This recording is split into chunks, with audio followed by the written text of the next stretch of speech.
you know. Oh, okay.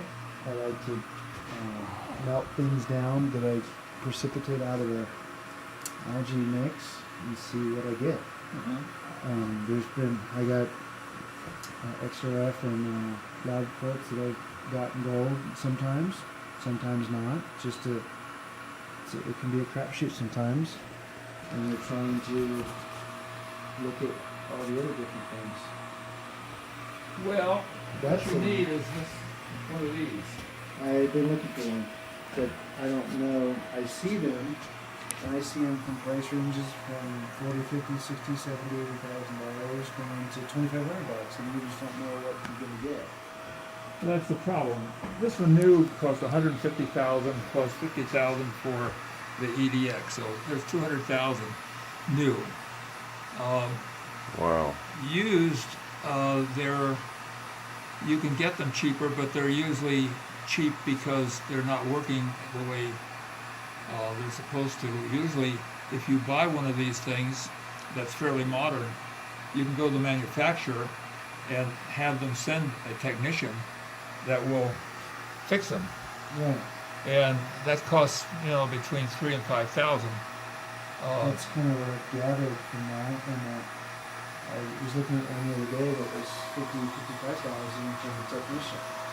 And that's what this does for them, is he builds, repairs, and services that's in microscopes.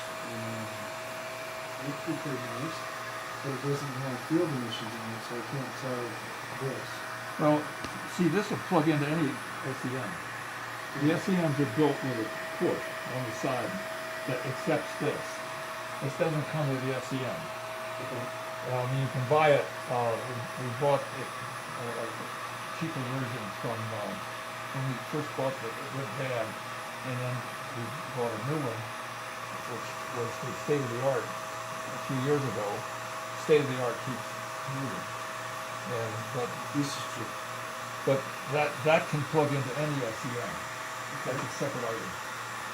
Can you explain exactly how this microscope works? I see that you can adjust the And just the table height in of it the sample. and the height Yeah. up and down. Yeah, that brings it into focus. Okay, and this is taking a XYZ factor and sending it to the. No, this is physically moving. See, there's an electron beam created up here by a little filament. Okay. And it goes down through a series of magnets that bring it to a particular spot. Now the sample has to be under that spot for the beam to find it. I got you. Now the beam is then caused to raster over the surface using the software in there and the magnetic fields that are in here. So that's all controlled outside of this. So you just put the sample under the beam where it's rastering, and it will show you the image.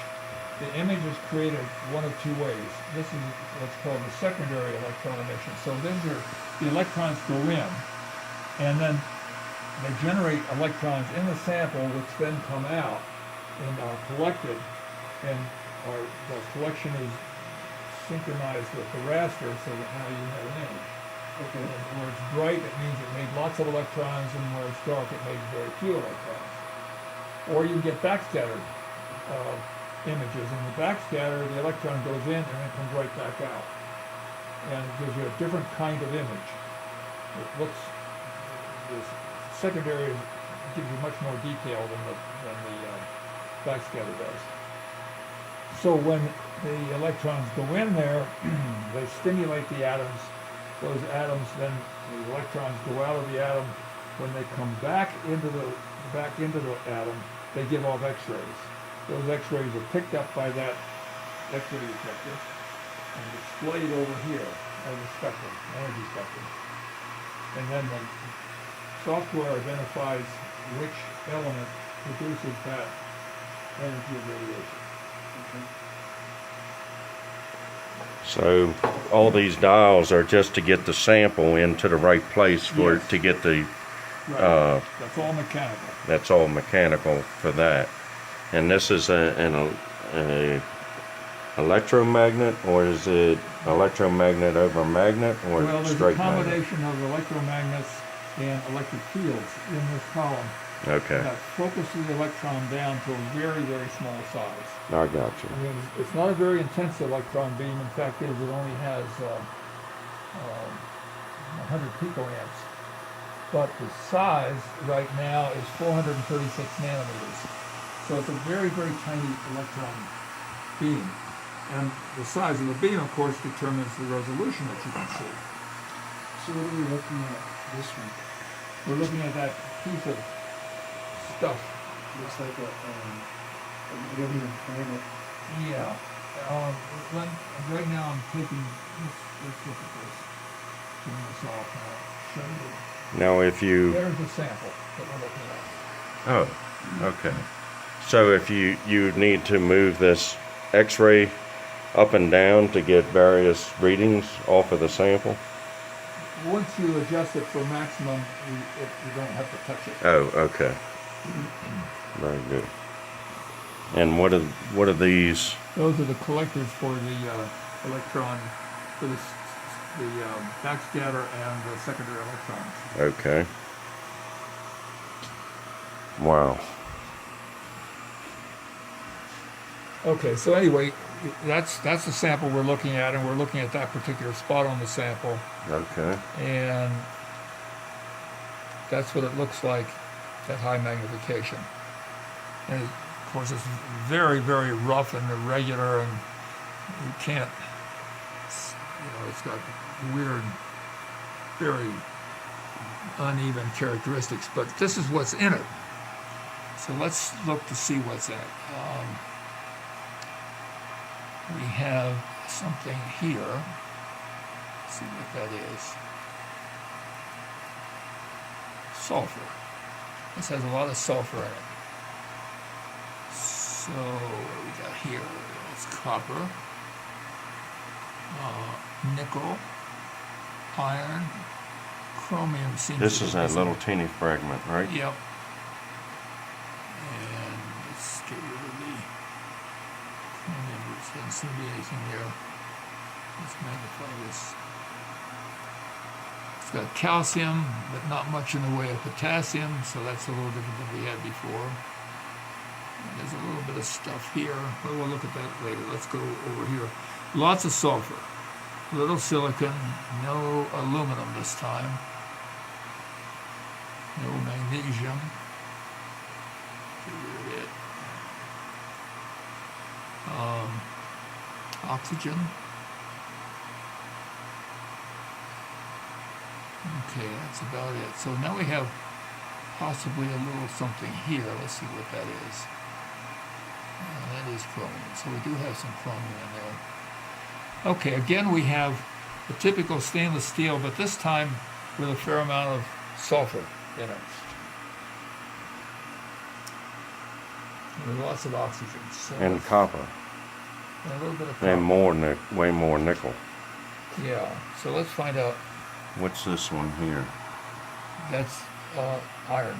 There's two irons. See the green. Okay. Green. Oh, the color. Okay. That's what the color This is. is what the color is. Okay, so there's what we got. It's mostly oxygen. Minor amount of iron. A lot more sodium than the other one had. And a lot of sulfur. With minor amounts of these others in there. Now, is this reading parts per million, parts per billion, or?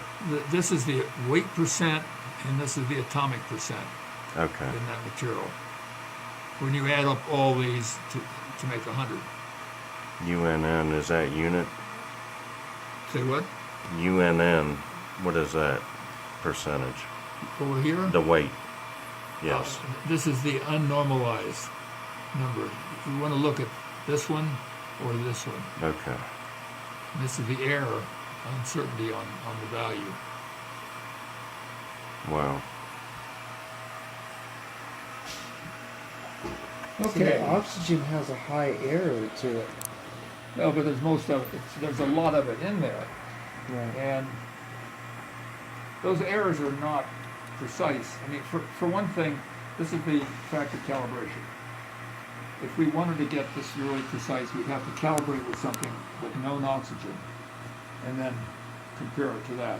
Mhm. So this is essentially saying, yeah, this is approximately what you got. It's not going to be good, to 1%. It's going to be good a little bit worse than that, but it's mostly oxygen. So that's really all that counts. This is basically an oxide of with a lot of sodium in it, sodium oxide, which is a flux. So this is another piece of. I wonder where the sodium comes from. Sodium, the salt water. There's a lot of sulfur in it. It's Now, tough. where that came from is hard to tell. It's But a lot of salt and a lot of sulfur from just regular Yes. salt water. Oh no. there's not a lot of This- sulfur in salt water. Right. Depends on where you're at though. If you're down in Carolinas, that salt water's got a lot of sulfur in it. Well, yeah, it could be contamination from various industries, but normal pure salt water doesn't have a lot of sulfur in it. Huh. So we're back to the same thing with the iron. The iron. This is interesting. All right, so you want to run another one? Let's. So you're saying the salt water doesn't have a lot of sulfur in it. In the Carolina area, you taste so much sulfur in the water. Don't make no sense. See, sulfur has to be in a chemical form in order to go in the water. Sulfur dioxide is the a common form that comes from burning coal, and it gets taken up by the salt water along with the CO2, SO2, which is sulfur dioxide.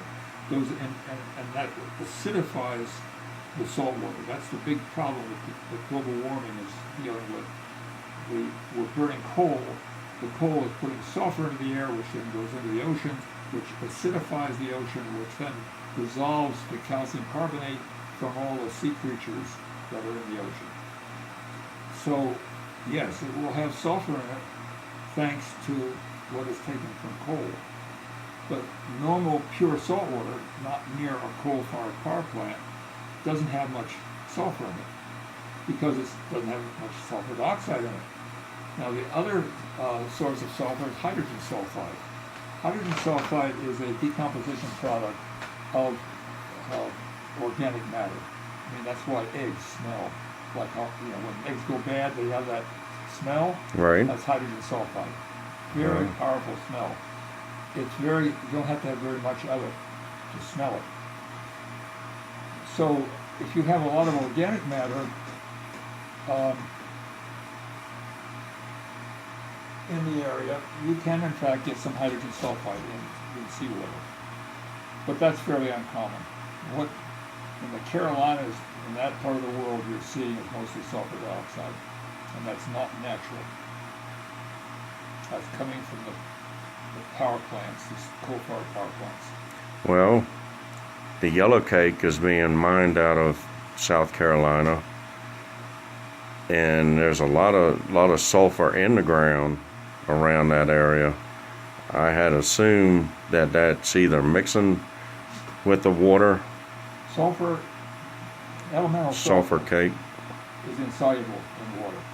It won't dissolve. The white, the yellow stuff, that sulfur. The battery acid isn't elemental Now, sulfur. Battery acid is sulfuric acid. That's a sulfate. Yes, that's dissolvable in water. But that's a compound of sulfur. Sulfur dioxide is SO2. Sulfuric acid is SO4.